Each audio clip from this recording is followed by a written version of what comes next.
What's up? What's up? What's up, guys? What's happening? I know there's gonna be a delay here. So, who's in the chat? We got Texas Finest Apparel. What's up, Frankie? We got Waldo. Waldo, what's up? We got your special guy here coming in soon.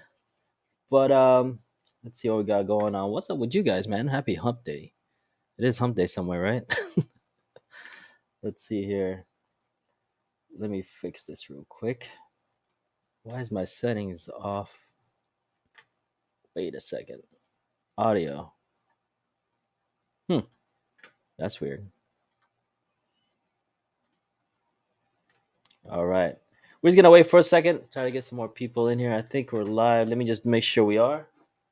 I also have to double check because you know how it is with YouTube and third party.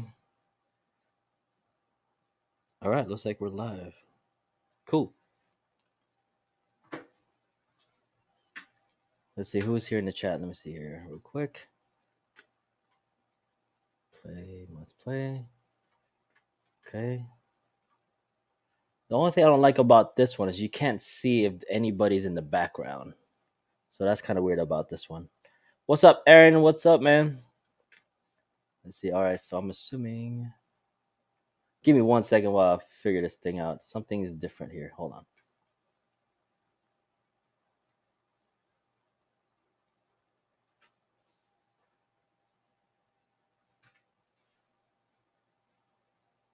That's weird.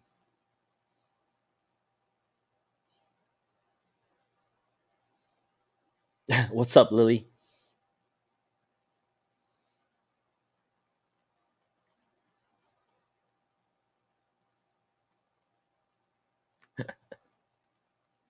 What's up, Lily? What's happening?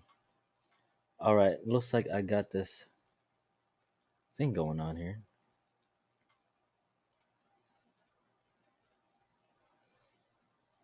All right, I think that's what's gonna be. My chat looks a little different, but what's up, guys? So, anyways, happy Hump Day. Hope your week is okay, I guess. But like I said in the title, if you guys didn't see, we do have a special guest tonight.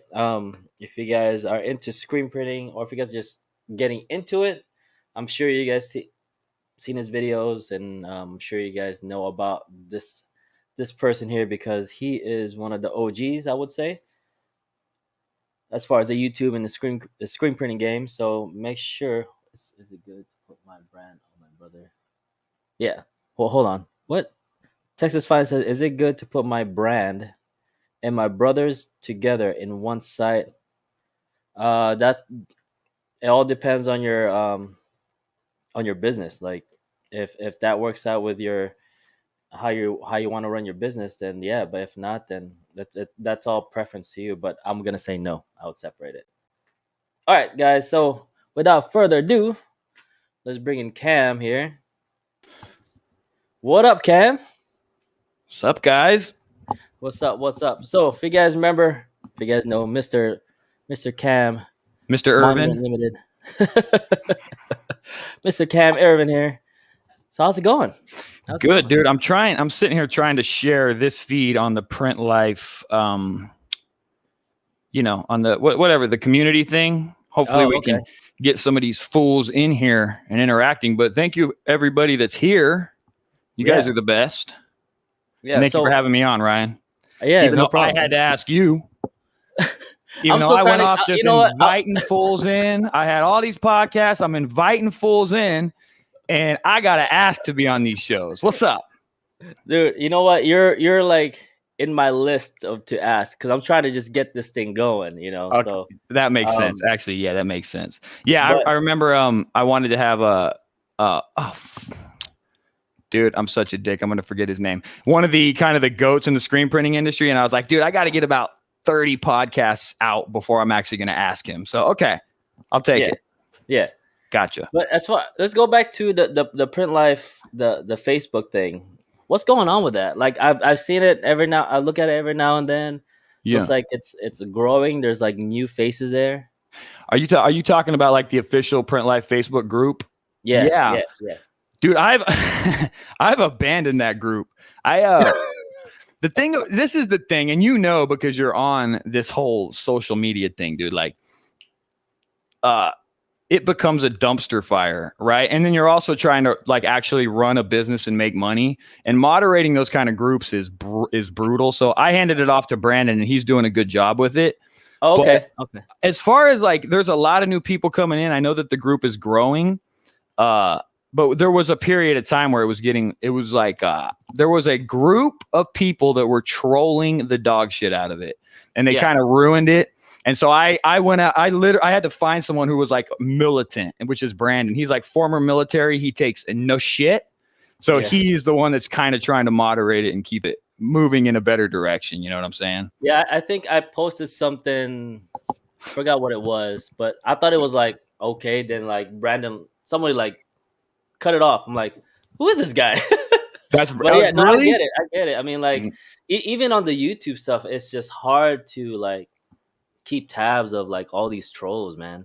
It is. And I think anything that starts gaining momentum is going to have an insane amount of trolls, I think. But screen printing is interesting. Like, there are companies that literally built their empire on trolling, like early day forums and stuff like that. Right. So the screen printing is just I love the industry. I love the people, but it has its volatilities within it.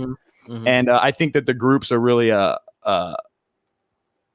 show that, right? Like one of the ones that's doing a really good job, I think, is Lee and his group. I don't know the name of it. I'm not, but I do know that they moderate it really well. They take it very seriously. Yeah. It's pretty clean, but again, it's in its infancy, right? So right. Well, to me, dude, like a Facebook group, the reason I started it was to let beginners ask questions, even though I didn't really understand that it would get repetitive and stuff like that. But I just wanted it to be a safe place for newbies to ask questions, which is what they need. But what ends up happening is some old dickbag comes in and starts trolling them. You know what I'm saying? Right. And so, it's very hard to moderate that. So the Facebook groups, they're cool. I'm into them. I think that they have their place, but to everyone that's in them, don't put too much weight on the comments and the responses you get, because there's a very high likeliness that it's a bullshit. Yeah, is the thing. Yeah. All right. Well, let's see who's in the chat here. What's up, Lily? Roosevelt Brown. So what's up? Liberty Graphics. Juan with Liberty Graphics. What's happening? Oh, I know Juan. That's my dude right there. Yeah, Juan's one of the older ones there. He's gonna hate me for saying that, but anyways, does he look old and is actually young, or does he look young and is old as shit? Because I don't know. Part. I can't tell, dude. Well, Juan is up there. I think he just turned like, I don't know, like 100 like a couple of weeks ago. Or something like that. Born in the 20s. Yeah. So, like I was saying, there's a lot of new printers coming out, right? Or not coming out, but trying to get into the game or whatever it is, or especially with what happened last year, everyone wants to get some sort of income coming in. So, for sure. And I'm sure that the first thing they go to is go to YouTube and see what's happening in YouTube, how to do it, and all the stuff. And they stumble on my videos and Juan's videos, and especially your videos. Unfortunately, my videos. No, your videos were good. I don't know what you're talking about. Yeah. So, for those of you who are just new and don't really know who this person is, so Cam, if you can introduce yourself and your company. Yeah. Oh man. Well, so my name is Cam. I'm a YouTuber, I'm a screen printer, and now I'm like a software guy. And the company, well, the YouTube channel I have is called The Print Life. I've been doing it for, I don't know, I think I started doing screen printing videos, was it 5 years ago? Maybe 4 years ago.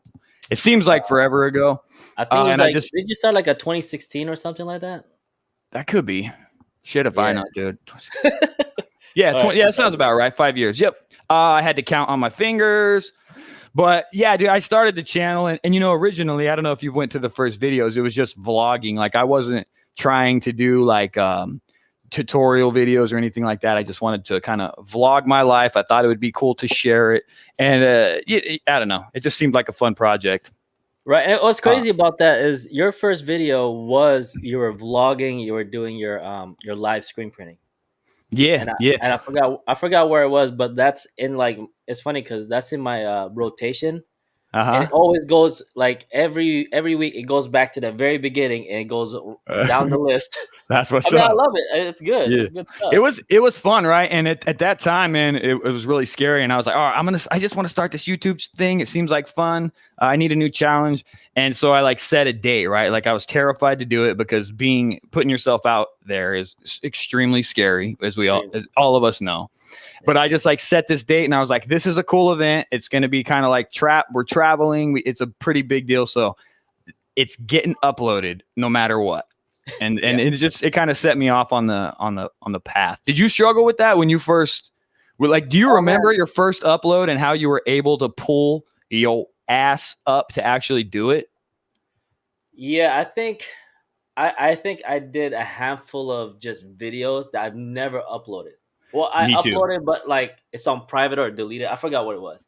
It Yep. was just me getting used to talking to this camera I'm holding in front of me. Mm-hmm. Even Mm-hmm. still now, like I go to public, I'm like this, like trying to hide the camera in a certain way, Yeah, but yeah. it's still It's nerve scary, wracking. bro. Yeah, yeah, It takes large cojones. yeah. It's But yeah, crazy. my first couple of videos was, I mean, it was just They're like bad. something just need to upload something. That's So right. like that, it just upload it. And that's why I tell everybody, just like don't worry about how it looks, just make sure it makes sense and just upload it. For That's it. sure. That's the trick. And I remember I was all, I was like, oh, I'm going to start this vlog thing. And I didn't know how. So I would like film myself a little, but I didn't know how to take it like to a complete video. So I would like try to edit it, but it wasn't finished. And I did that for months and months. And I couldn't find like a way to finish a video. And so like, if that's something people are into the whole, I don't know, the video thing, Mhm. you gotta like you just have to set a date and you just gotta be like, yeah, no matter how finished or how good the video is, my first video is getting uploaded on this date. And that's kind of like Right. what pushed me through it. And then it was all downhill from there. That first video is addicting, dude. Right? That Yeah, first time you put it out, you're like, damn, this is yeah, bad. yeah. It's like, oh, I got 3 people to view it for the Yeah, past that's month. Yeah, I'm crazy. uploading it again. Dude, Yeah. how insecure. Oh, I was so insecure. The first video, dude, my insecurity level was, it was crazy. It's even more so than starting the print business. Like there was nothing scarier than starting the YouTube videos for me. Right. But I'm I also an think it's because introvert naturally. you put it on a platform that 80 million people can view it. I think And that's you what it never is. know. Yeah. And And that's on your first upload, you're delusional you're so delusional. So you yeah. think your first video is going to get 1 million views. Oh Like yeah. you believe that. So it's extremely scary. And Right, then you right. get 3 views and you're like, oh man. But And it's you fun. keep It's watching it fun. like every like 5 minutes, like, did it go up? Yeah. Another view? Refresh, refresh, Yeah. refresh. And then you get your first thumbs down. You're like, oh, Yeah, what's you're like, going I'm on here? gonna find you, dude. I'm gonna search your IP address. I'm coming for you. Even Right, now, right, like right. on my videos, like I get only a handful of likes, but like every time I do an upload, like I can tell that there is somebody watching my videos and they're basically like, oh, the motherfucker just uploaded a video and thumbs down, right? Like I feel like they have a thing that they're doing, but that's just me being me. Uh, YouTube's yeah, crazy. But anyway, yeah, and then yeah. Go ahead. moving on to that thing, I started I had the print shop way before, and the print shop is Monument Limited, which has, I don't know, we've been going for probably 10 years now, just as a manual screen printing shop. I've gone through, various different people working with me and for me, and it's been a good time. And then Monument Limited transitioned, I mean, really from doing custom screen printing, and I put all of our focus onto doing lives event t-shirt printing, and we really transitioned into that, and it was going well until, certain Yeah. things happened last year. And then I also do like a shop management software type of thing, which is Now, fairly new. right now, let's talk about Monument real quick, because Yeah. we're like I said, the first video I watched was your live screen printing. Yeah. What was that your intention when you open up Monument? Like, that you're gonna have a shop, but geared 50 live, Mm-mm. in house? No. I had already been running the print shop for probably 5 years Before that. Okay. Yeah, you guys have to excuse me. I have a really bad grasp of time, but dude, I had been running the print shop for a long time, and someone actually reached out to us, and they inquired if we would be willing to come out, and I was like, well, shit, yeah, maybe we will. So, I looked around for some small presses. It happened really organically, and at that time, it just wasn't a popular thing. Right. The only company really doing it was a company called Hit and Run out of California, and they have. I've seen them before. They have these. I think they have presses that I basically mimicked. Yeah, I mimicked. We custom built our presses later, and I literally mimicked and improved what they had done. But at that time, man, no one else was really doing it. So I kind of like, okay, so this is how they do it. And we just started figuring it out. And that's what happens in all business. You see like a little opportunity and you try to do it, and then you pray that you get there before it gets saturated, I think. Right. Which and like you look at it now, like we built those mobile screen printing presses because at the time every printer in every city wasn't offering those services. So it made sense to have a situation where we could fly or go anywhere. So it almost became a necessity. It wasn't even really an option for us because we needed to get there. And I can't drive my ass to Florida for a one-day event. So it just made sense. But over time, other shops in Florida started offering the services. Right. Okay. So now the need to go to another city isn't as important. But for us, we just have really good corporate clients that know we can handle their situation. So they would have us come back. If events, dude, are trade shows and events ever going to come back, you think? Probably not. They canceled ISS in Long Beach this year. Again? Yeah. So they're right now, the next one coming up as far as ISS is Atlantic City. And that looks like that's still a go. Okay. August. So I think the people that didn't make it out to Long Beach, like myself, we're shooting for that August date. And you'll fly your ass out there. I know you will. You're a jet setter, dude. You go everywhere. Yeah, you're coming out, right? If it's in August, I would like to, man. I would actually like to set up a booth for the software and do some demo stuff. Ooh, and by then, I think we'll have it in a pretty good place. Yeah, I think so. That'll be nice. And trade shows are an interesting experience. I the first one I ever went to, I met up with you and Sonny. Yeah. And we had I loved the shit out of it, but it was a lot of work. It's a lot of work, man, especially if you're trying to film it. Yeah. And you got to be all, it was crazy, but I do like them, and I need to start going to more of them. Yeah. Yeah. Now let's go back to the live screen printing. Now, I don't want you to give me numbers or anything, but as far as live screen printing and just screen printing at your shop, which one is more profitable?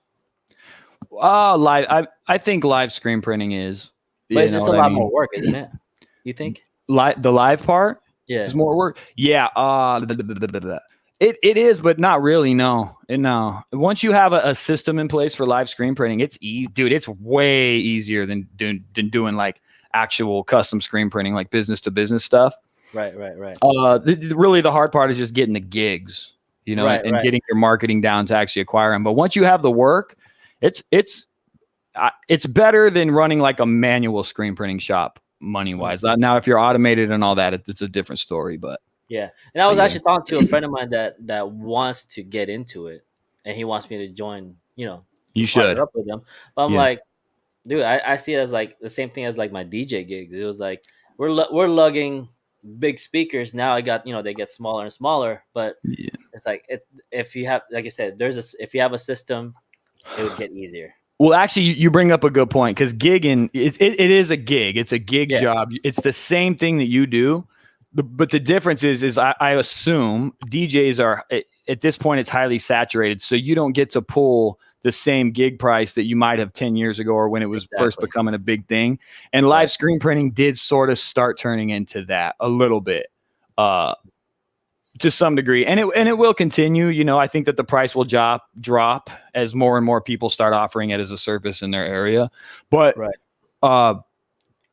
if you can handle the corporate gigs and all the shit that comes along with it, dude, it's good. It can be good, and I do think that every shop should actually offer it as part of a service in their area. Right. Because it's fun, man. And like the customers that show up at these events and these trade shows, and whether you're doing it at a swap meet or a tattoo convention, they love it. They love seeing it. It's crazy. And that's why I would get all jacked up, probably like being a DJ. You get jacked up when people are super into whatever it is you're doing for them, you know? Right. Yeah. Let's go to the chat real quick. Hotbox says, "What's up?" You remember Hotbox? Oh yeah. What is up? Let's see here. We got Scoob. We got Greg. What's up, guys? Says Greg. Cam Scoob says, Cam, you never sent me your software. Were you on the beta testing list early on? There you go, Scoob. Were you on the beta testing? I mean, the beta we're done with the beta test, right? You know what? Sort of. No, it's still technically considered a paid beta, dude. Okay. I launched it early. I wasn't even expecting to launch it till this year, but it's like, hey, you throw $20 my month or $20 a month my way, and you're in it, and you can give feedback, and we're more likely to build out what you need because it's still so early on. But I don't think it'll be a real official release probably until mid next year, and then then we'll actually start. Right. I don't know. What do you do when you have official programs? I don't know. Go ahead. Here's a good point from Scoob. As long as people are stupid, they will not continue. She's talking about the shows, the trade shows. Yeah, I mean, right. People are, I don't know. People it's are true. So weird these days. People are scared, man. People were scared, and they're still scared. You know, they lifted the mask thing here in Arizona. Oh, really? Yeah, but still every business is requiring them. It's going to take years for people to go back. And even like me, man, like I was always kind of anti-mask, but I do it for other people to be comfortable. So now I'm not going to even though I don't believe we need to wear them, I'm not going to go into Walmart and make other people uncomfortable or put a target on my back for being the only asshole without a mask on. Yeah. You know? I mean, I still see it. Like I see people like here in California, it's still, they lift it a little bit, but you're still required to walk around with a mask. As far as I know, but even at Target or even at Walmart, you know, they have the mask. As soon as they walk in, they pass the security, they take it off. You know? Yeah. And even like some guys were like, "Hey man, you better get your mask on or I'm throwing you out." You know, that type of deal. Yeah. So I wish you would, motherfucker. Yeah. It's an interesting situation, man. And like I've always tried to avoid politics, especially with the YouTube channel and stuff. I have my feelings about it, but I hope that we get to a point where everyone is comfortable again and we can get back to business as usual, because that's all we're trying to damn do is make a little money and pay the rent, you know. And maybe if we're lucky at the end of the month, eat. Right. Are you gonna get your shot? No, I'm gonna wait. No? Yeah, I'm gonna wait. Oh, I shouldn't put that out there, right? Because then you fall into a certain class. No, man, I'm not anti-vaccine, but I feel like I'll let other people be the guinea pigs. I'll join in after it's kind of vetted, you know. Right. I feel the same way. I'm like, I don't know if I want it. It's just another vaccine or like another cold flu or cold shot, whatever it is, right? Flu shot. Yeah. But I read something that it's going to be mandatory by end of May or something like that. Everybody get it. Oh, well, America was fun while the freedom here we had was fun while it lasted. You know, now, like I was seeing too, I remember this was actually pre the whole pandemic. They were already starting to require a federal ID to fly. What? There was you had to have, and I don't know if they've put that in yet because no one's really been flying anymore, but this was before it all happened. They were already saying that you're going to need like a microchipped ID to be able to get on commercial flights. And this was before that. So it's already happening. It's happening. Yeah. Is it the same thing as that real ID, or is that only a California thing? It might be the same thing. I'm not sure. But what I did see was just a sign saying that by this date of 2020, you're going to need to have this ID. And me and the guys were already talking about it because we were going to need to go down and do whatever the thing was to get the new ID so we could fly. Because we had live gigs scheduled out through 2020. And so we were going to have to do it. Yeah. Okay. Here's Greg says, I hear some have grown a third eye with that shot. Yeah, dude. Or not funny, but my girlfriend got the thing, and she is sick as shit. She got the vaccine. Yeah, she's there right now, feeling like dog shit because of the vaccine. And I'm sure the third eye's coming, dude, or like some kind of freaky growth that talks to you and shit. Right, I'm sure right. it's coming. Now let's talk about last year, 2020, because you made a significant big change at the shop, right? Oh yeah. So yeah, definitely the pandemic hit. So what happened to your shop, or to not well, what happened to Monument Limited? We and I kind of mentioned it earlier. We Mhm. were already transitioning to pretty much only doing live screen printing. It was growing so lucrative for us, and we had so many like just shit, just in crazy dream clients. Anybody would just die to work for them or work with them, and it made sense, you know. So we had started transitioning to doing live gigs, and then obviously the thing hits, and we were mostly doing trade shows, all sorts of different trade shows, and the thing hit, and all of our scheduled out year just pretty much took a dump on us, obviously for obvious reasons. And then instead of being the smart business person, which I've never accused myself of being, and keeping the shop running and maybe even bringing on a second crew to handle the custom screen printing stuff, I had actually started handing those customers off to other printers in the area. Oh, like an idiot. So essentially when that thing hit, we were out of business. Oh, yeah. Oh, that sucks. It was brutal. Do you think those customers will ever call you back? Oh yeah. It's the whole thing is all good now. Like now it's more of a choice of where my priorities are. Just with dude, I've been struggling with this. I should ask you this question because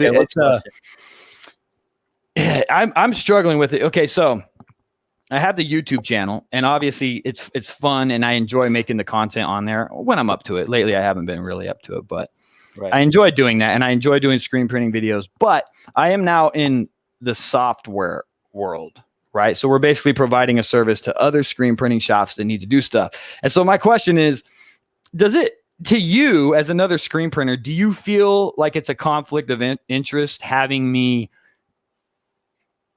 do that and do software?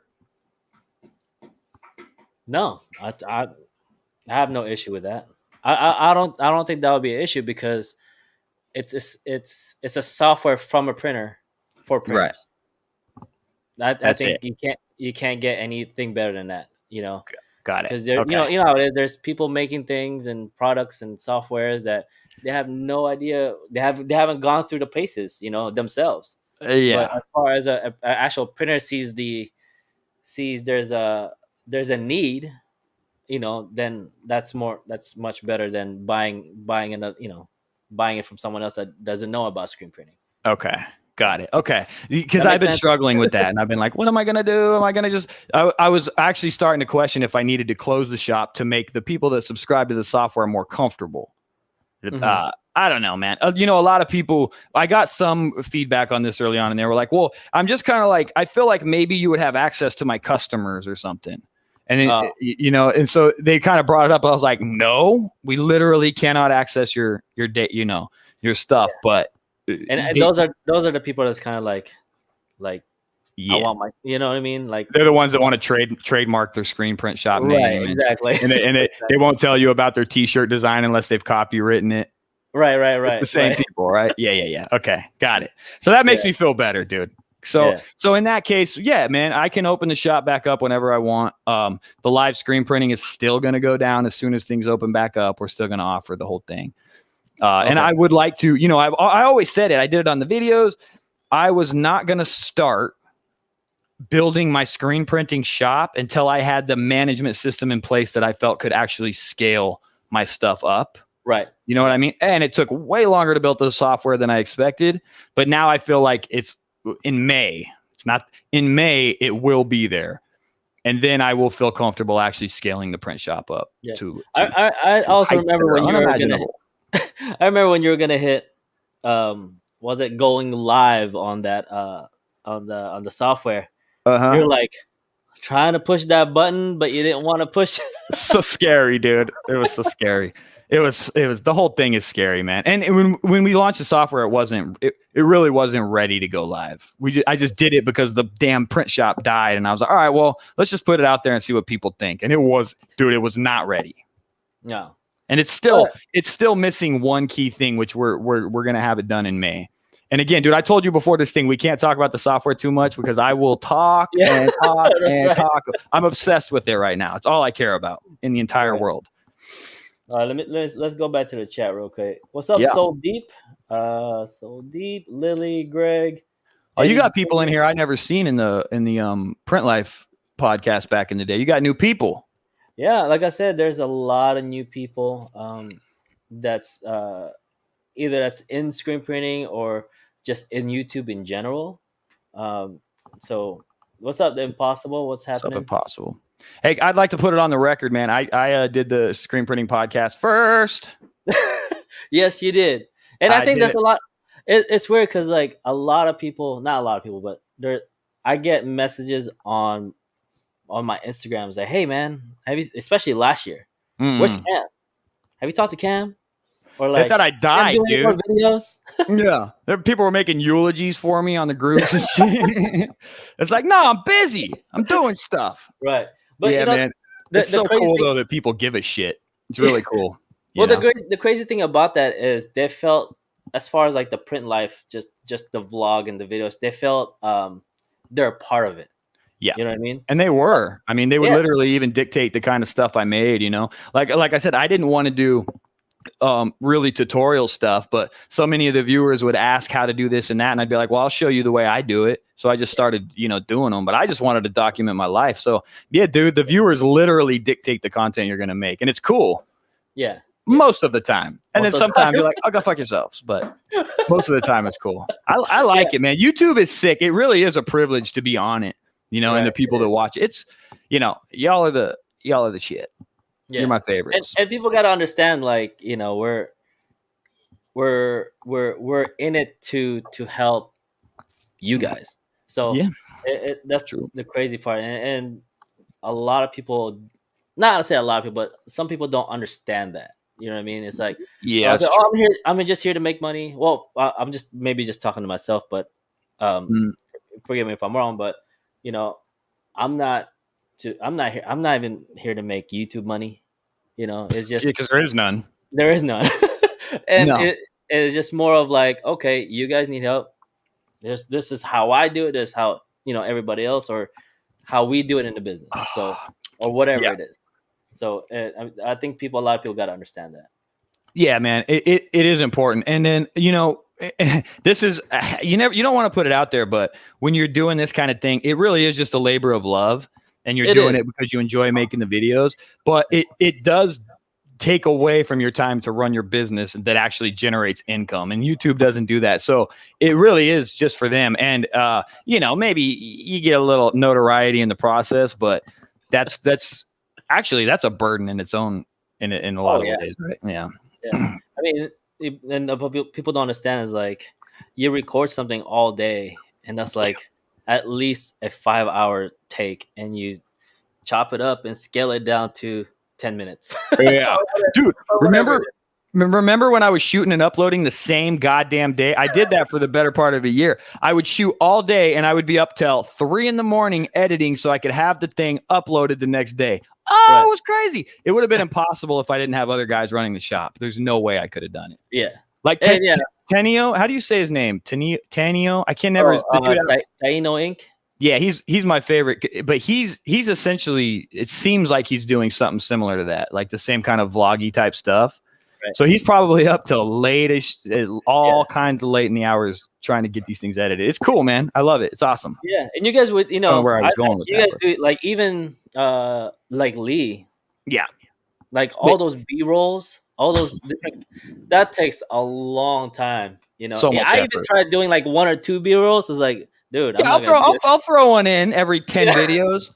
He does a whole thing with the shit. And man, Lee, dude, his stuff isn't vloggy, so I'm not as prone to watch it, but the quality of it and everything is dude, it's crazy. You got it. Everyone, no matter what you think about him, you have to appreciate the effort he puts out on those videos. It's crazy. The production is killer. It's impossible. I can't do it. I tried doing it. I even told him, I was like, yo, bro, I'm unsubscribing from your channel. I'm getting so fucking jealous. I ain't watching the stuff no more, man. It made me start comparing myself and shit. You know what I'm saying? He's good, man. He's gonna run the print game at some point. Forget the vlogs and the YouTube channel. He's like, he did this thing that I never could figure out, and I think that the way he's modeled his channel is really going to help his print shop, because he's like he look how do I put this? He's made himself more of a brand aesthetic developer, as opposed to just a screen printer who's in some dungeon slamming out prints. He's like, everything is aesthetic, right? Like, he won't do he won't show a so-so print on his YouTube channel. It's going to be like next level. And I think it helps him to not only get print clients, but more importantly, he gets like design clients. Right. And things like that. So he's done it the right way. And you know, it's going to help. He's going to be like the premier screen printer, I think, dude. Yeah. Like, motherfuckers with big autos and shit that are hanging out. They have a huge, they need to worry about this, man. He's coming for all of you. Yeah. All you big shop owning motherfuckers, y'all are in deep shit. He's coming. I can't wait. I'll be there cheering. I'll just be there cheering him on, like, get him. No, I'm just kidding, dude. Yeah, I talked to him a couple of times, and he was exactly what you said. You know, it's like he wants to put out. Everybody can do a 1, 2 color, 3 color, but what's the difficult ones, right? So that's what he's showing. And I think he mentioned that he's on his transition to an auto. Yeah. I forgot what interview that was. I think that was a Printavo interview.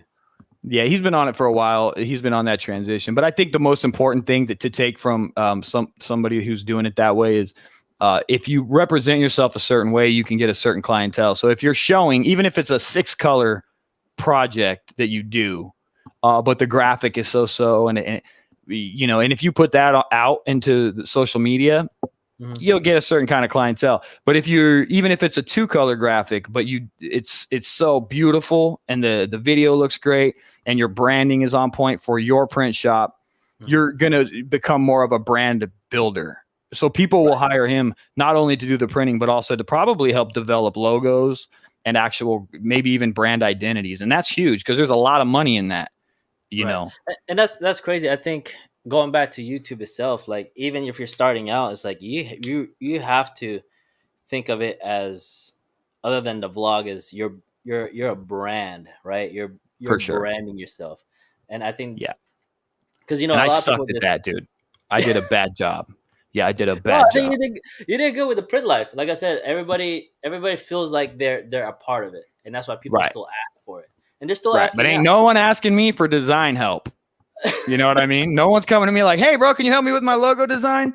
Whereas I guarantee Lee and like Golden Press and Lee and Gold, I guarantee people are like, yo, man, we need help. We actually want you to help do a brand identity. And again, I actually probably think, well, screen printing, there's a lot of money to be made, but design, man, if you're a well-established designer, there's so much money in it, you know, and it's so low overhead. Being a good designer is huge, which I'm not, but it's huge if you are, which I'm not, again, to be very clear.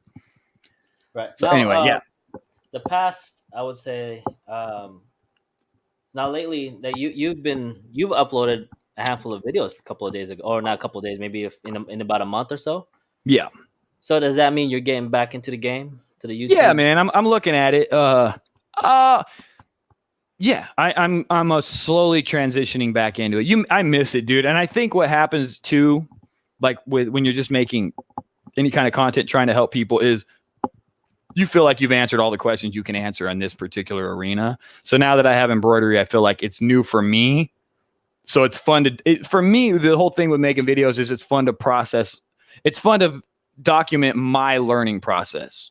I don't actually like teaching, really, to be honest with you. I don't like telling people how to do things. I've done it a lot, but I don't really like it. But I do like documenting my process of learning something new. So with this, it's like a new challenge. So hell yeah, man, I'm gonna keep uploading videdos. Not at the frequency I used to, but for sure.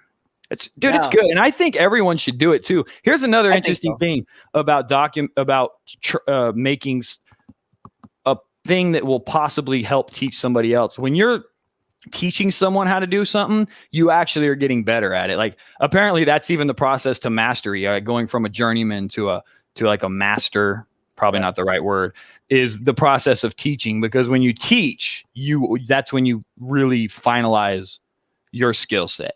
Right. So I think everyone should do videos and have themselves a channel. Even if it doesn't get a lot of views, you're doing it mainly because you're going to get better in the process of.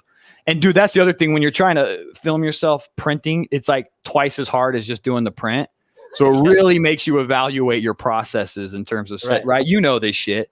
It really makes you evaluate it. Right. And you see all the little nuances like, oh, I do it that way, or what did I do this way? Yeah. And if you're uploading all this, yeah, exactly. And if you're uploading all the time, you're all like, well, you know, I filmed all day, so it's getting uploaded. I failed miserably, but I'm still uploading the shit. Still uploading it. Yeah. And then that gives you some balls too. Like, it's something, dude, that's the crazy thing. One of the biggest benefits I got from doing YouTube was just developing like balls, bro. Just the willingness to fail publicly, which when I was in my younger days, no. But it gives you that, I guess, the thick skin, you know, and then once you can do that, you can pretty much do anything. You're not going to be afraid of shit. And again, people don't believe me because I've been on YouTube but I am a natural introvert. So it really pulls you out of your shell. So again, everyone should do it really just for the benefits that come from doing it outside of views and that kind of stuff. I think it's awesome. I love it. All right, let's go back to the chat. What's up, being Pam? So deep. Gina Gill, just say the word. The impossible is, you're a great teacher, Juan. I'm just a bad student. Oh, aren't we all? Where's that at? Y'all should try to teach me something. Watch me definitely not listen. Chris Gill, what's up? What's happening? If you guys have any questions, please feel free to put them down below in the chat. Yeah, hit us up with your screen printing questions and business questions, and then we'll come back to them. Yeah, they're fun to answer. I haven't done this in a while either, so it's exciting. I kind of like it. Eddie Jr. says, what would he say? I wish I was balling out of control. Now let's Mike Tees. What's up, Mike Tees? All right, so let's talk about. Look at this. It says Ryan makes $2,000 a month from YouTube. Yeah, right. Oh, I didn't even see this. So you have this popping up here. Yeah, dude, that's okay. On YouTube, and this is turning into a YouTube thing, which is cool because it's not all screen printing. But dude, when I remember being like, wow, I made $100 this month. This is crazy. And then it started climbing up to like 5. And then I was pretty much hanging around 5 until I did this one video on this one product, which got like, it's been climbing to like 500,000 views.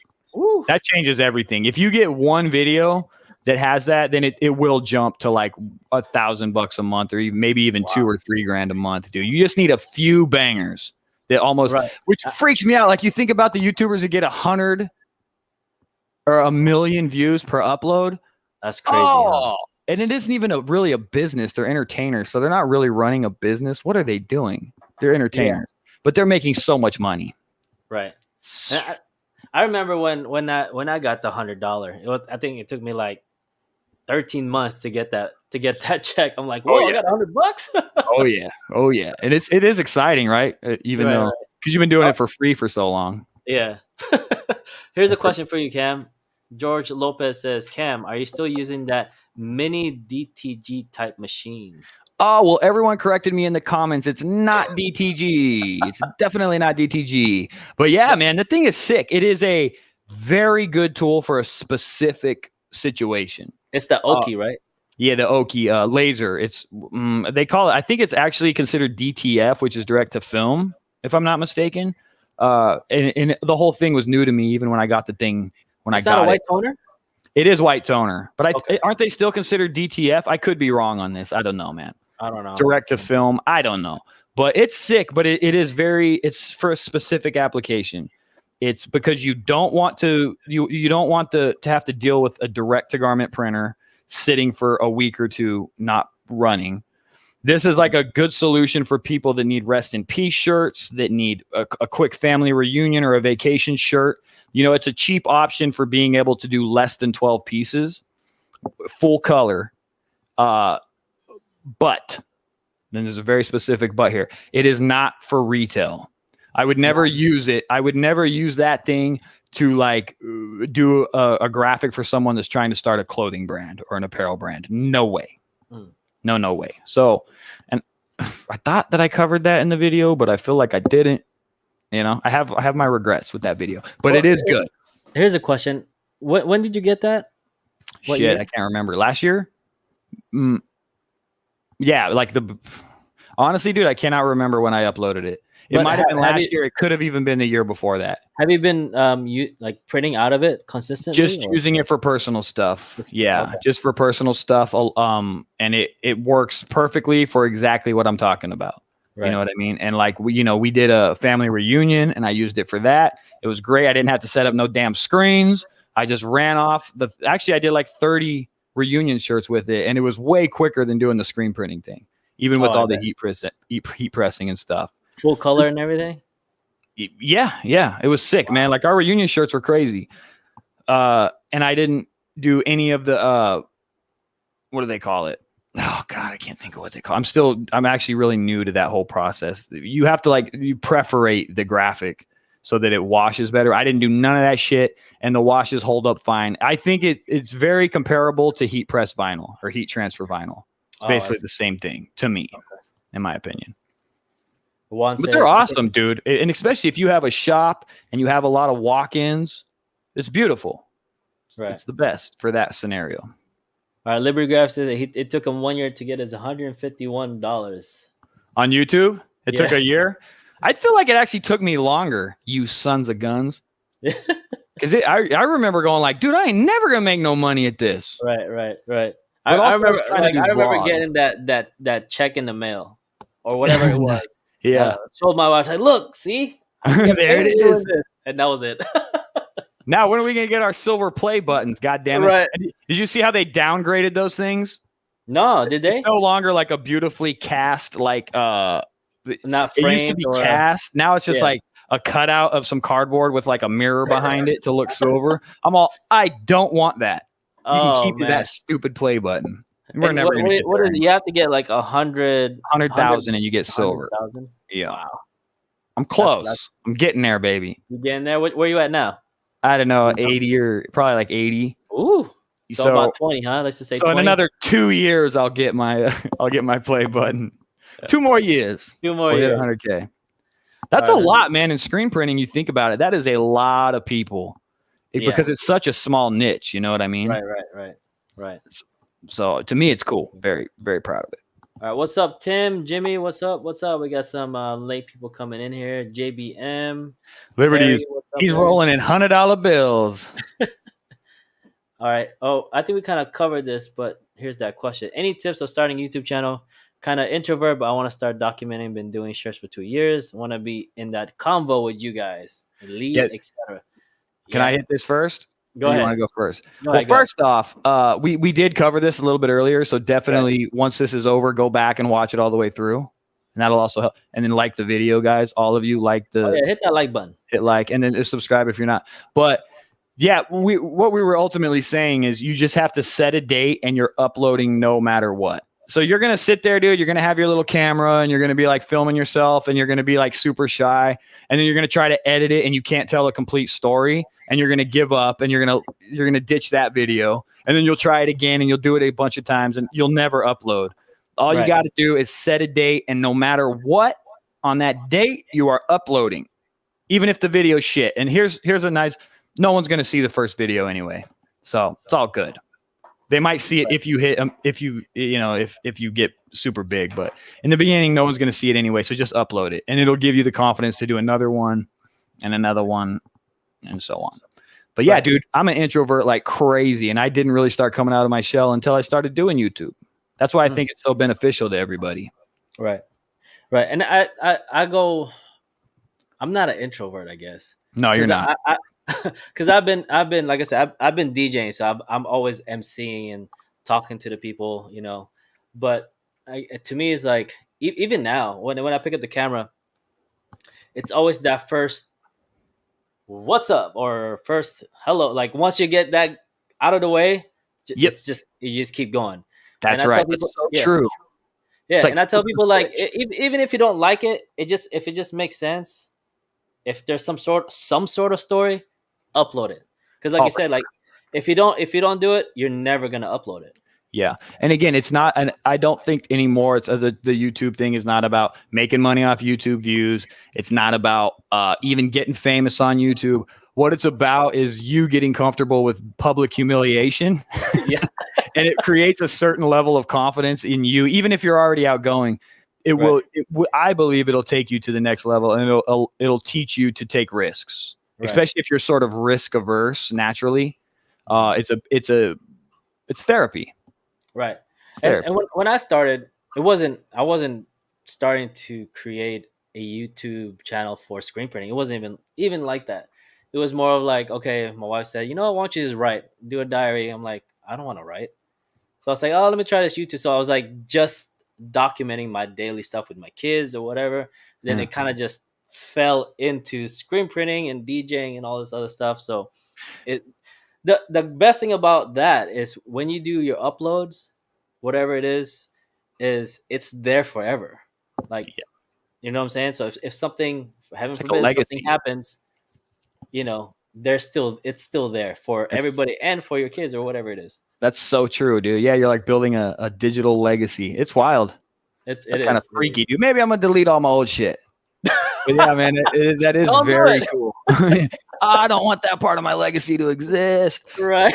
But it is, man. It is that. It is. You're building up like a legacy, and it's cool. Like I went back and watched some of those early vlogs, and just so awkward, but also so freaking cool to see, dude. It's like watching your old skateboarding videos that you used to film on Digital 8 or whatever, and you watch yourself and you're like, wow, I was not as cool as I thought I was back then, but this is still cool to see, Right. It is cool, dude. Everyone should be I don't even like social media. I don't interact on Instagram and any of that kind of stuff anymore, but video is cool, man. It's awesome. Making videos is awesome. It's just awesome. It's an awesome process.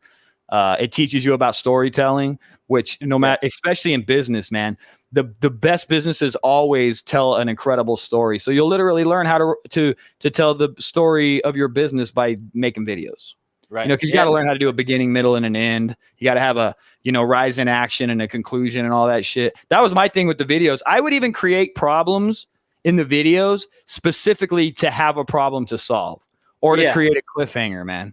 Right. It's all part of the game, baby. Right. It's all fake as shit. Hustle Hard Billiards, what's up? Oh, here's one. I don't know if you remember this, Cam, but it was when you were going hard with the podcast stuff. I forgot who it was that you were interviewing, but you remember what happened with you and Waldo? No. Remind me. Right. Let me put up this comment by Liberty Graphics. It says, "Hey Cam, can you apologize to Waldo? 2 years ago, you told him to F off while he still." So I guess there was a question, right? You said was he trolling my ass? I literally told him to fuck off. Oh, I think there was a question. You mentioned a question, or you told him to do something. And then he asked that question, but it had nothing to do with the topic currently talking about. Wait a minute, I don't even know why I read this.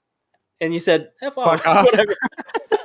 Well, Waldo, I never apologize, but I'm sure you're doing okay. And also, just in my defense, and I know Rye goes through it right now because you're going through something, and then you'll see a comment and it feels a little stingy. And maybe you've had a bad day, or you didn't get yours the night before, and you'll see it and it'll be out of context and you just react, dude. And especially when you're in live mode. This is the thing with these podcasts, and I can feel myself getting into it right now. You develop you're in that mode, right? Right. Right. And when you're in that mode, dude, you're just like fire, and also and then you're just like bah, bah, bah, and you just start slamming people. That's it. Yeah. It's funny because I know you don't know, but it's been a running joke with Waldo, with Waldo and Juan and everybody else on here. So just letting you know. What, did I slammed him? Or did I told him to fuck off? Yeah, we even there was even time that we even went to your video and looked for that specific part, and it was just hilarious. You guys didn't clip show it, dude. You gotta upload the clip. I gotta look for it. I gotta look. If you guys can find it, man, I would love to see that. I said a lot, and I did a lot of those things, so it's impossible to know. And half the time, I would be like 4 beers deep when I started, and so, dude, Daddy was tripping. It was fun. I loved it. It was a good time, and then it starts to get like, oh, it's the same questions over and over and over and over and over. Right. So here's a question from Mike Tees. What if a review video, and there's a smaller company I feel bad about making reviews, and the product is not that good? What's your approach on this? Well, you can be gentle, man. You don't got to be a prick about it. I think is the big thing, because. But they gotta understand that. I mean, you have to be honest, right? You got to be honest, but you can be honest gently. Is the big thing.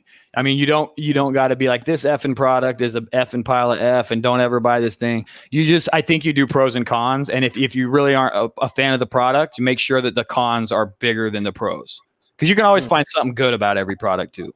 So you just got to handle it with tact. And Lord knows I haven't. I've done some regrettable things on the platform.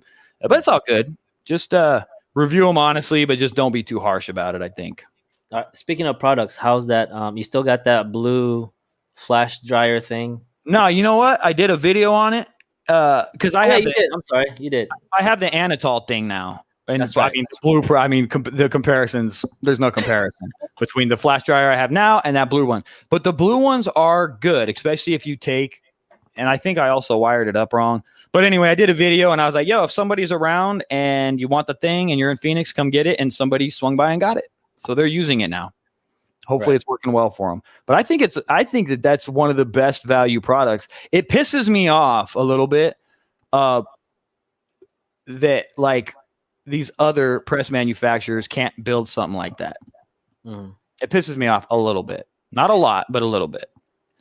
Like, let's give others an auto flash option. They can do it. I know they can do it. They could either license that one out or rebrand it. I don't know. They could do something. I don't know. Yeah, I mean it's a 1,000% difference. You know, I like I said, I just got the Anatol. It has the on and off thing. It's like I don't have to worry about the platen being under it, burning, and oh man. Well, ours is like a 12 lamp unit. It's for automatics, right? That blue one was it 6 or 8 lamps? I can't remember. So there's not as many lamps in it, so it's not nearly what we have. But why can't like Ryan or Anatol or Vastex make a version of that blue one at a similar price point? Maybe even $700 or $800. I don't know. Just a sub $1,000 automatic flash. Oh, okay. That's quartz, that has those quartz bulbs in it. You know what I mean? Right. Yeah. A little bit. Because it's there. You can literally buy it from China. It's right there. I can go buy it. But they have to brand it, right? Well, they can brand it, but then now you would have support for the unit. Like if Ryan or Anatol made a sub $1,000 unit like that, now the people that buy it have support outside of like having to go through eBay to buy bulbs, and now they have a tech that can help them figure out issues, or if you wired it up wrong. You know what I mean? you have support, which maybe even gives it the reason instead of being $500, it's $700. You know what I mean? Right. It just, there's certain things I don't understand, but I'm not a manufacturer. I tried figuring out how to manufacture the portable press. Yeah. And I was trying to get the price down so they don't cost $8,000 a piece to make. And I could not do it, dude. I could not. Yeah. So manufacturing is tough. So I'm sure there's a reason for it. I just don't know what it is, but someone needs to do it. But Hustle Hard. Yeah, Hustle Hard Billiards. Hit me on Instagram because I think you asked me already, but my bad, I forgot. So here's a question from Being Pam. Okay. Whoops. What's up, Pam? Thanks for the question. It says, hey Cam, did you keep that blue screen printing press? Yeah, we got 2 of them.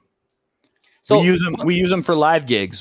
So I bought them as supplements to the portable presses because we would end up doing gigs where we needed to have all 3 of my box presses and we needed more. We had just like the lines were huge. So I bought those. That is the best live screen printing press you can get, dude. You don't need nothing else. It's light as shit. You got 4 colors. You don't have 6 like mine, but you can do a lot with that thing. Right. It's awesome.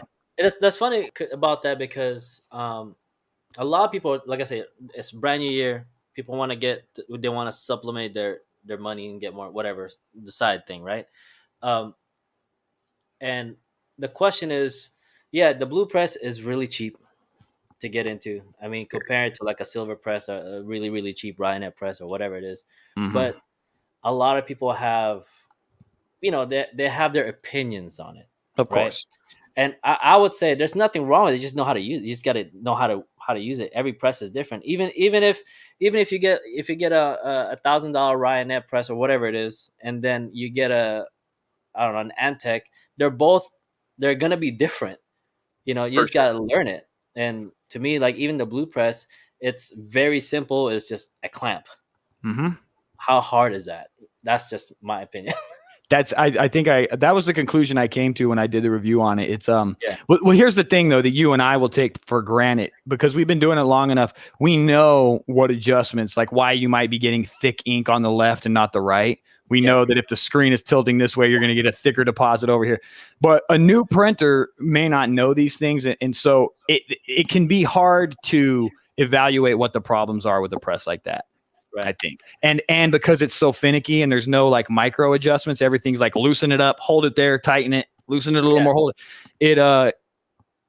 Especially if you're not mechanically inclined, it can be tricky to set it Yes. up, but for one color jobs and you're not trying to do multicolor registrations, yeah, it'll get the job done. And also it'll educate you on the fact that you need a real floor model press as soon as possible.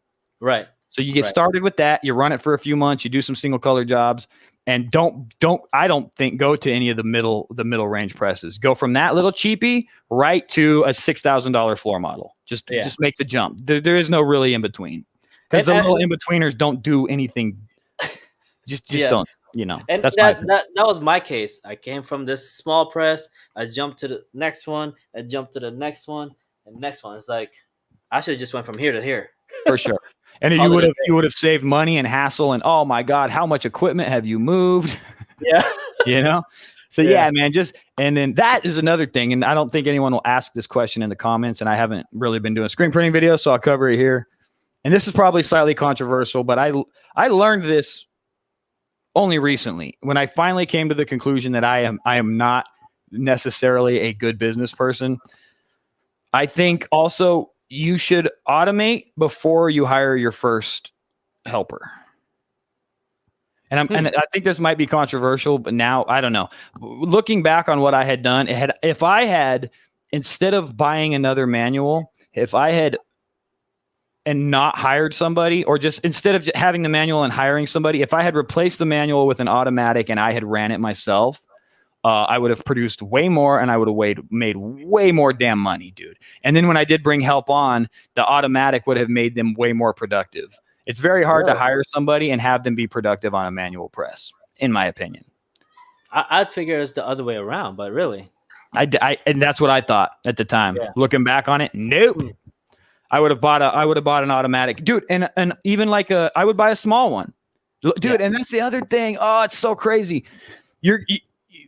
I remember when I was like, all right, I think I'm going to buy an automatic. I'm not really ready for it, but I'm going to buy it. I get like these weird delusional. I'm like kind of delusional. And I was like, oh, well, if I'm going to spend the money on an automatic, I want to be able to do 12 color simulated processing. But the reality is the majority of our work was 4 colors or less. Right. So you can get a 6 color, 8 station automatic for not that much money. Yeah. And you're up and running, dude. And then if the time comes where you're getting more and more requests for big stuff, you can subcontract it out until you bring in the big dog. But I mean, it's my greatest regret in the print business. Should have automated. That's what I'm staring right now is that Anatol, the Volt. Get the Volt, or even their lower, like they have cheaper ones. Yeah, as a well. smaller one too. Yeah. Yeah, man. And that's my opinion. Right. And again, I love Anatol. I am an Anatol nut, but you don't have to go with them. Right. I love them, but just definitely call them. And what I always tell everybody is play them against each other. Get a quote from M&R, get a quote from Anatol, get a quote from whoever else, Rock, and make them battle for your business, dude. That's what I always say. But you should probably go with the Anatol. But also make the other two, they'll help you get the price cheaper from Anatol. Hey, there's a question for Greg. What brand of that blue flash dryer you were talking about? That's an eBay one, wasn't it?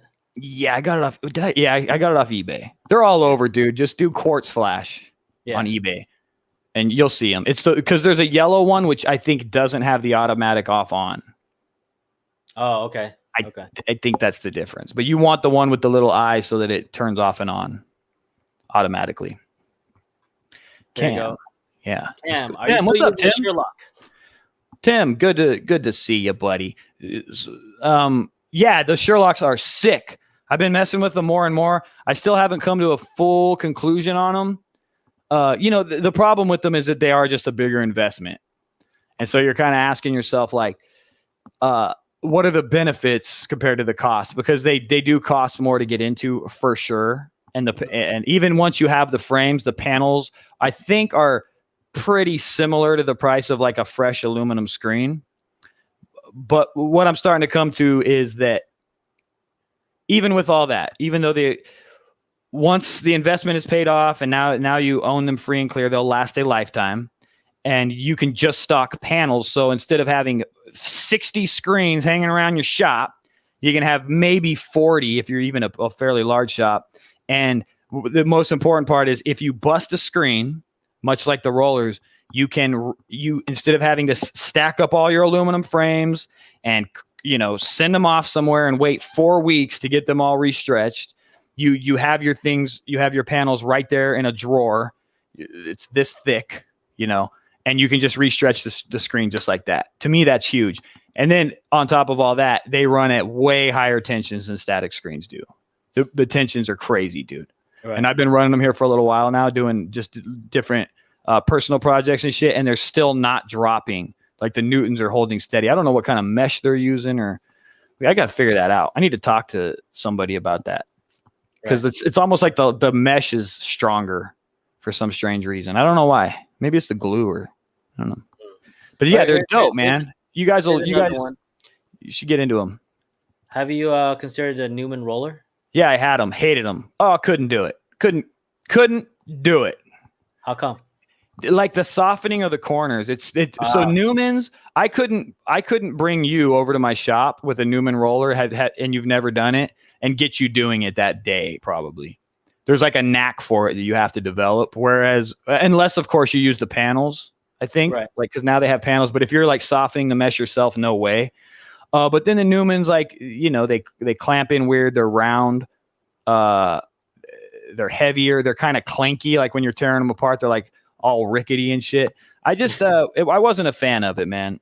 And I like the square bars too. They feel more stable to me. That's what I was going to say. Yeah. I think the square bars will be more stable than and like the Newmans, like no matter how hard you tried, they would kind of, they'd be like, really? Kind of like a broken tree. Like you would have but then like you just couldn't get it flat like this. It was kind of, yeah. And so I didn't like it. I think that these are the solution, man.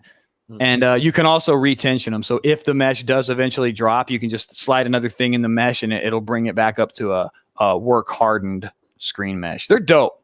I'm going to do a follow-up video on it once I do a little more, just run them through their paces a little bit more and really understand what they are. Cause I don't have a full grasp on them yet. I haven't found the negatives other than the price. The price is a negative. The price is a goddamn problem. They need to lower the price on some of these things, man. Right. Just everywhere. Okay. Doesn't make sense. I'm gonna get to you guys' questions here, but we're gonna try to stick with a couple more questions for screen printing. Here's a quick question from Rodrigo. Quick question: is it worth getting a manual 8/8 instead of a 6/6 press? Do you guys get orders often with more than 6 colors? I don't. I don't. I think the most I've done was like a 5 color. Yeah, and you look at it like right. And you look at it, oh, you got that one random job that needs an 8 color job and you had to turn it down. Oh well. Oh well, so be it.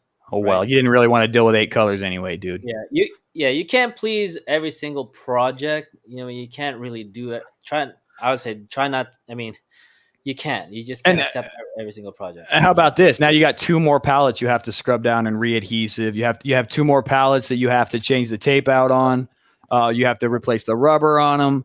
I think 6x6, or if there's like a 6x8, maybe that's cool. Mm-hmm. But I think 6x6 is all you need to consider manually, dude. And then it's time to start looking to automate. Yeah, that's exactly. If you're constantly doing more than 6, get an auto. Yeah.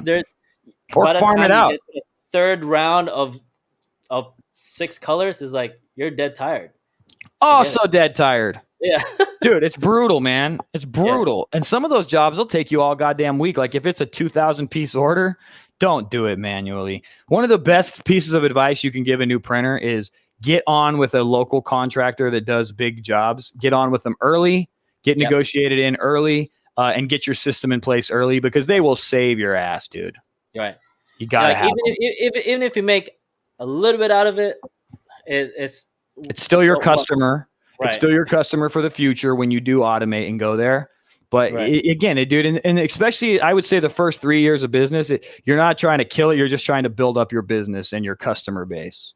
Right. You know, so they'll still be your customer. Maybe you didn't pay rent off that customer, but it's still your customer. Right. When you here's the goal. 90% of the jobs are single color. That is true. Yeah, that's so true. Dude, is he Waldo? Is Juan also Waldo? No. Waldo is Waldo 2413. Okay.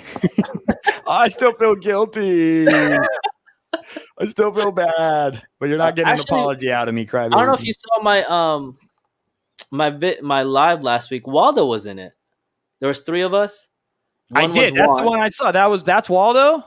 Yeah, one was Juan Liberty. The other guy was Waldo. Yeah. Ah, okay. The goofy guy with glasses. That's he's funny, man. Yeah, dude, I saw that one, and that's when I was like, "Yo, man, what's up with my invite?" Yeah, exactly. Hey, what's up?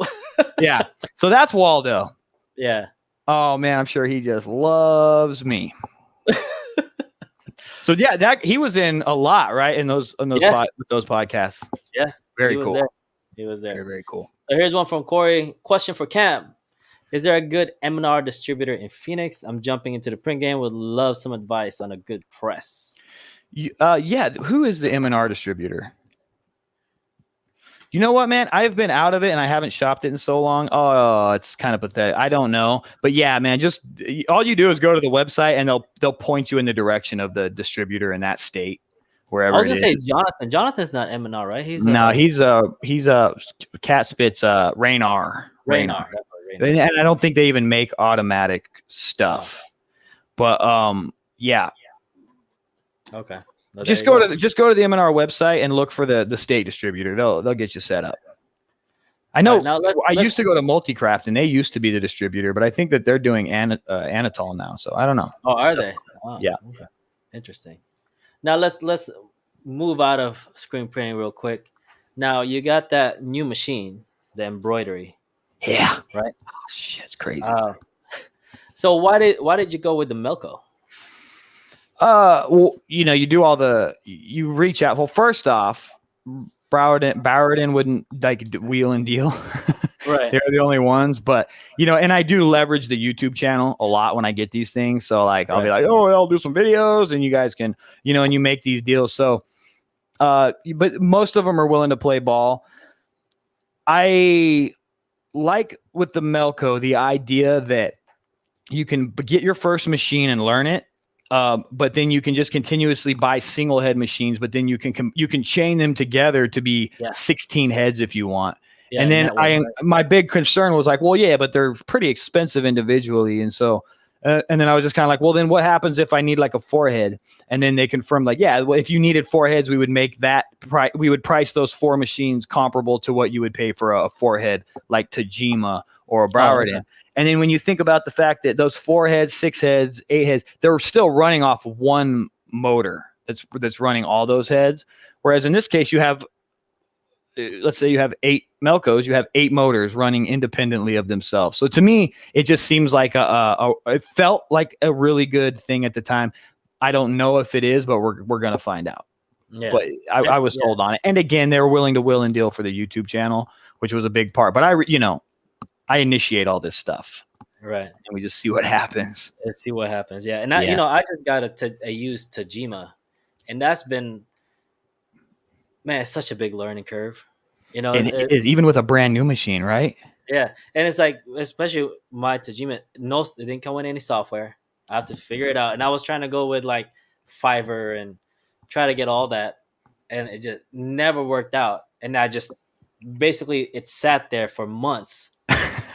Like it Yeah. just sat. I have like clothes on it. I had like it was just crazy, Like right? And it's a clothing rack. right. And then That's funny, the dude. guy hit me up. I think a few weeks ago. He said, "Hey, your issue is this and that." He said, "Try these out."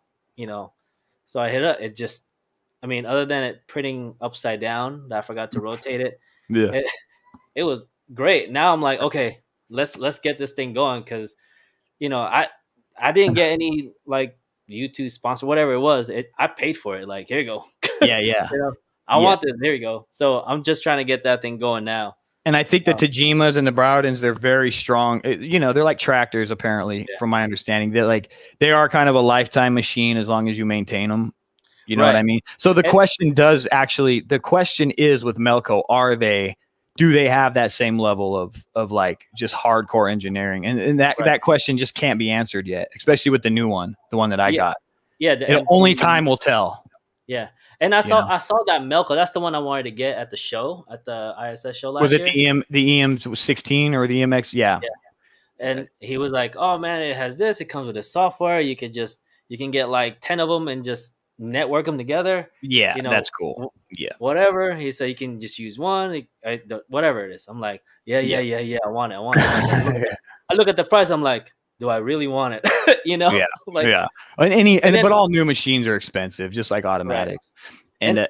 And I do think too, you kind of go with your feeling, but I'm an Anatol advocate, but I also try to be as unbiased as possible. Exactly. Most of them are gonna do the job. Like they'll do the job. So like if you're looking at an automatic, Anatol makes a great auto, M&R makes a great auto, Rock makes a great auto, MHM, these, and even Workhorse, they all make great automatics. In my opinion, it depends on the deal you can get, and which one's going to cut you the best deal. And they all have great customer support now and all that kind of stuff, right? So you're just like, you go with your gut, and you just hope your gut's right. But they're all good, man. And I think it's the same with embroidery, although I can't speak on that really with automatics. But it's just like they're all good, man. They're all going to back their stuff up. And if something goes wrong, they're going to back it. I'm also an Anatol advocate kind of person, but like if it doesn't fit your budget, I mean, I'm not going to tell you to go buy it. You know what I'm saying? Yeah. It's like it's all depends on like you just mentioned. And if it works for you, it works for you. If it doesn't, then it doesn't, Exactly. Here's a question from Chris. He says, have you taken on any big jobs on the embroidery machine yet? No. I'm still learning it, dude. I just figured out how to run it. I did the two videos, and those were straight up. That was me figuring out how to use the damn thing. And I'm doing the follow up. I think I got it. Which I tend to do with every part of my life. I was overcomplicating it. The shit is easy. The digitizing is not easy. That's a whole other thing. But running the machine, it is easy. It's extremely easy. You need to know some basic stuff about how to manipulate the artwork, and then just some basic like sequencing of how you're going to lay things down, and it's a cakewalk, man. I tend to overcomplicate shit. And this is the other thing too. When you're filming, everything gets harder. No matter what it is you're doing, it's 10 times harder, especially if you're learning it while you're filming it. So I made it look brutal. Yeah. Oops. So Russell said he just got the Print Life software. Nice. Oh, please don't complain about it publicly. Good job, Russell. Rob Swade said, Russell. He's back. Who's that? Rob Swade. He said Cam's back. Sorta. Scoob said Melco is awesome. She has her for 13 years. Wow. Yep, there's Russell right there. He's Mr. Monster Inc. LLC. Thank you, dude. I think I haven't had a chance to talk with you. I'm actually going to be calling you pretty soon so we can sit down and make sure you're all sorted out on it. So I'll probably talk to you in the next couple of days. Yeah. All right. Let me just say that Juan has been kind of helping me with the Tajima, but he said that I didn't believe him. It's just I just like I didn't want to deal with it, Juan. It wasn't that. Stop getting all butthurt. You're crying in the comments. Oh, cry baby. You want some milk? Right. I'll get you a bottle, dog. Come visit me. I got a bottle for you.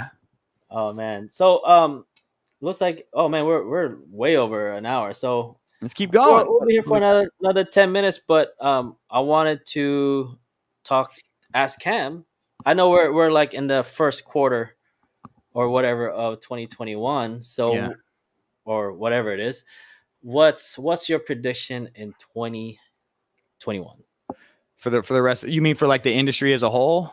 No, for the rest of the year. I mean, your shop. Oh What are your yeah. plans are, and what do you want to get into by the end of the year? Yeah. Oh goodness gracious. 2021 projections. Yeah.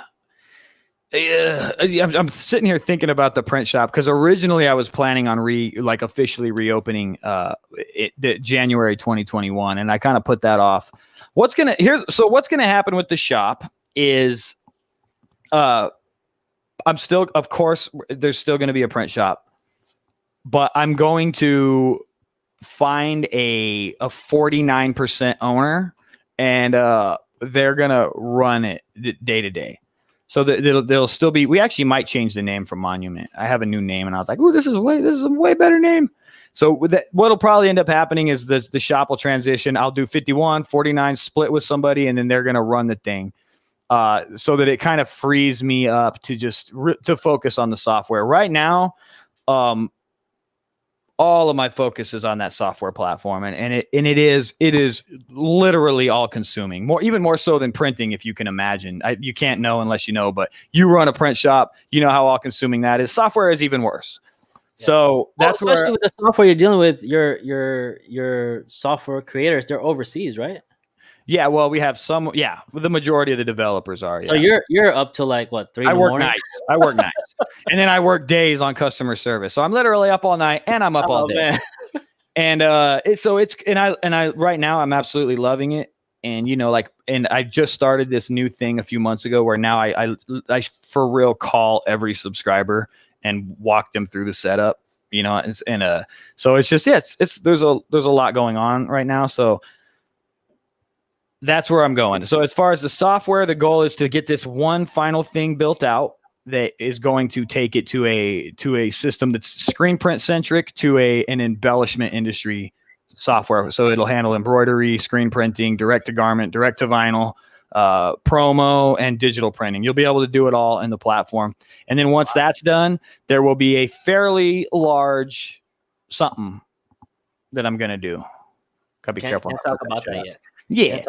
So that's what we're gonna do, man. But it's all software through 2021. It's all about getting that thing kind of wrapped up and stabilized. And to all of you guys, if you're using it or not, there's probably a handful of you that have dabbled with it at least. Even if you visited it and you were like, it's not there yet, you come back in May, it's gonna be a whole other thing. It's sick. Good. And we gotta get off software as quick as possible because I'll right. Stop. I can't stop.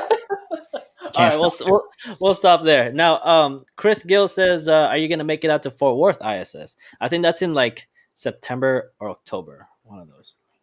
Yeah. Ooh, that would be good, man. The question is if I feel like the software is stabilized by then. So I'm not even committing to, what was the other one in Atlantic City? Florida?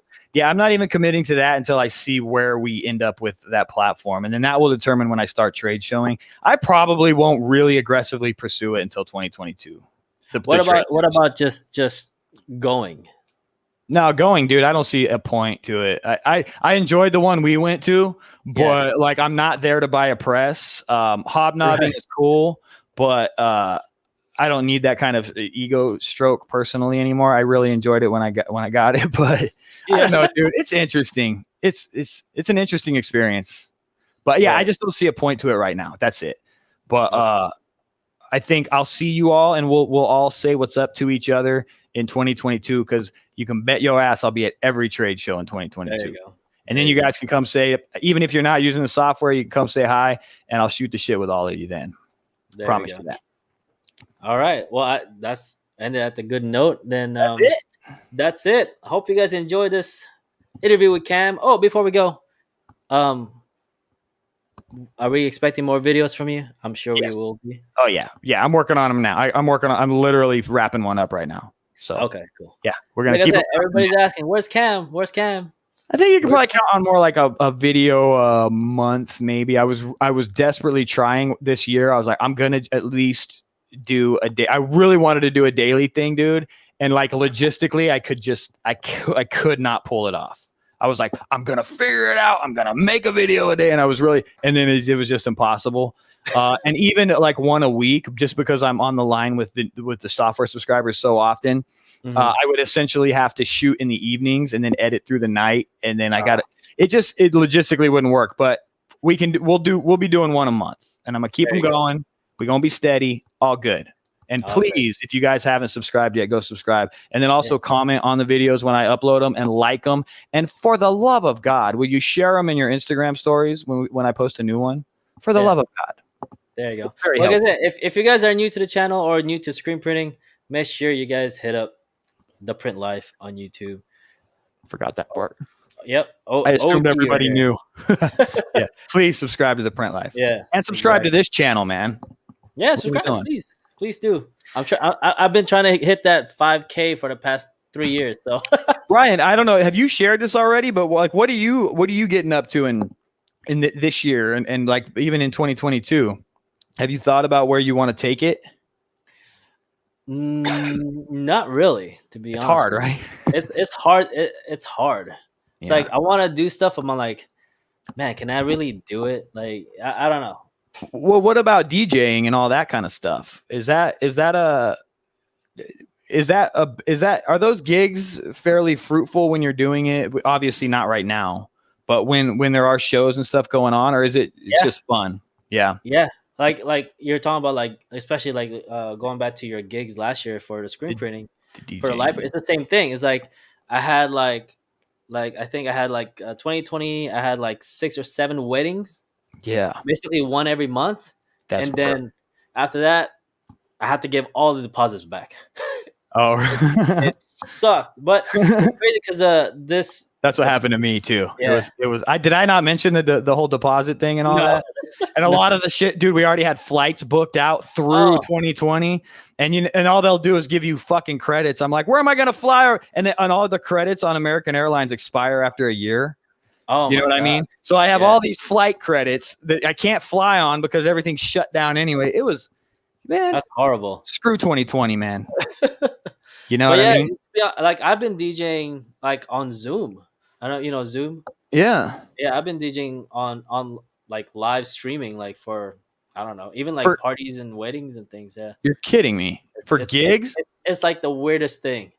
I'll bet. Because will they pay you? Yeah.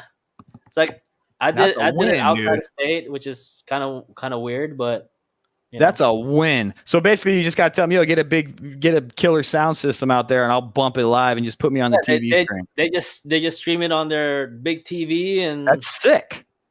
It's crazy. Man. Hopefully, you can keep that up out of the pandemic. Hopefully, that's just the way you have to do it. You ain't got to fly nowhere. No. Oh, you win. No. Yeah, it's funny because like I was telling my wife, like I did a wedding. You can see everybody. You can see all like tiles of them partying in their own little living room. Next thing you know, there's a guy like crashed out on the couch. Blacked out drunk and shit. Yeah, that was it. He partied way too hard. That's usually me at these events. Dude, even at the ISS show that you and I hung out at, dude, by the end of the night, like we kind of pieced out and I was already winding it up like a wino. But then, dude, I went to the bar and I was shooting the shit with a bunch of people and I blacked out that night. You can't get me around a group of people. I don't got no off button. It's crazy. Yeah, it's so I can relate to that guy. Dude, I just went off on a tantrum there. And then I see someone says, why am I DJing? Dude, do you know that I actually in like high school, like was 16, all I wanted to do was be a scratch artist. Like what I wanted to do was make scratch beats. And I could not scrum up the money to get like the Technics 1200s. I just couldn't do it. I was too poor at the time, dude. It's all I wanted. Yeah. And look at you, and you're out here just doing it. I think DJing is one of the coolest things. I don't like electro DJs, but I like scratch artists and stuff like that, like hip hop DJs. And shit. That's my shit. Okay. Yeah. Right. So there you go. You can still do it. I'm done with it now. I got too many things going on, man. I even bought a motorcycle and I don't ride it. Oh yeah, you still got that bike or no? Yeah, you got a new one. My plan was to use that thing, and I was going to do and I'm still probably going to do it. What I wanted to do was get the bike, and then that would give me an excuse to do a cross-country trip. But the excuse would be that I wanted to go state to state, shop to shop, and do like either like almost like in-person interviews with them, you know, and go Nice. And so I kind of wanted to take the Print Life on the road on the bike. So now I can travel, I can camp, and I can do survival stuff on a second channel because I'm like all into that shit. And then I could also have a new type of content for the thing. So that is still kind of what I intend to do. But if I will do it, we're going to have to see. But that was the plan. That was the reason I bought it. Okay. Hey, cool. It's still possible. Yeah, man. I think I'll end up doing it. Just a matter of when. Right. Well, okay. Well, I think that should be it. Other than that, Cam, is there any last words you'd like to say? Yes. If you are in need of shop management software and you haven't subscribed, or if you tried it before and it wasn't the right fit, come subscribe in May. You will not regret it. God damn it. And all new subscribers now, I'm literally sitting down helping you get set up. So we'll get you in and we'll get you flowing in no time. And that's it. So go to theprintlife.com, subscribe, $20 a month. Can't beat it. If you can't beat them, join them. So come join the Print Life software. There you go. And I joined. So yes, you did. Now, yeah. Right now, I got to get my button and just get it going. Which is what you find. Like I call people and like, yeah, dude, I'm so busy with jobs. I just haven't sat down and I'm like, hey, I'm on the phone with you. Go to the computer. I'm going to set you up right now. Exactly. And that's literally what I'm doing now. Yeah, so that's exactly what happened, right? Like, okay. Let me get into it. Yeah. So that's the way it's happening now. So I'm here for you. So please come sign up. Yep. All right, guys. Well, again, for those of you tuning in, you're still here. Thank you. I appreciate it. Like and subscribe if you haven't done so. Please go to the Print Life YouTube channel and subscribe. And if not, that should be it. Thank you, guys. I appreciate you. Peace out. Later, guys. You're the best.